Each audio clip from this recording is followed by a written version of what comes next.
လေးလာဘီဘီလေးတွေအတွက်ချီပိုးရှိလားဆိုတော့လေးလာဘီဘီလေးတွေအတွက်မှမဟုတ်ဘူးဘီဘီလေးတွေရက်တရကြော်ပြီးဆိုတာနဲ့စလွယ်လို့ရတယ်ချီပိုးလေးပြပေးပါမယ်ရှင်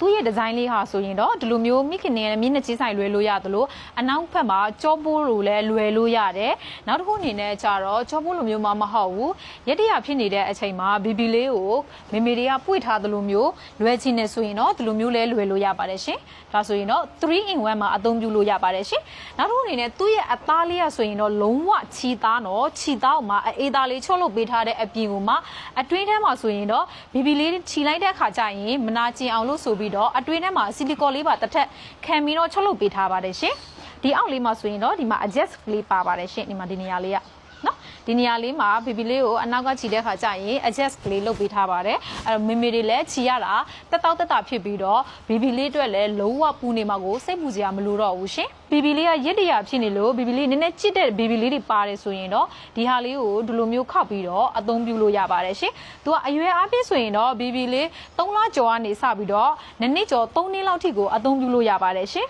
ဇီနိုအဖြစ်ဆိုရင်တော့မြန်မာငွေကျပ်9,500ကျပ်ပဲရှိပါတယ်ရှင်အဲ့တော့ quality လည်းကောင်းတယ်သူရဲ့တစ်စိတ်ဆိုတာလည်းဂိုးလက်ကီတစ်စိတ်ကနေထွက်တဲ့ဟာလေးပေါ့နော်ဒီလိုမျိုးအဲ့တော့အရန်ကိုဇီနိုလေးတွေကတန်နေပြီအဲ့တော့ color အဖြစ်ဆိုရင်တော့1 color ပဲရပါမယ်ရှင်ဒါလေးတွေဆက်သွယ်မောက်ချင်းနေဆိုရင်တော့ဇာချီတို့ရဲ့ online ဖုန်းနဲ့ပဲခွရှိနေတော့43ညတလုံး05ခေါ်လေးလေးတော့688 Viber နံပါတ်ကနေလည်းဆက်သွယ်မယူအားပေးလို့ရပါပြီရှင်ဒီအတွက်အဖြစ်ဆိုရင်တော့အများကြီးမရဘူး10ခုလောက်ပဲရပါမယ်ရှင်အဲ့တော့ Viber မှာမြင်မြဲလေး order လမ်းတင်လိုက်တော့နော်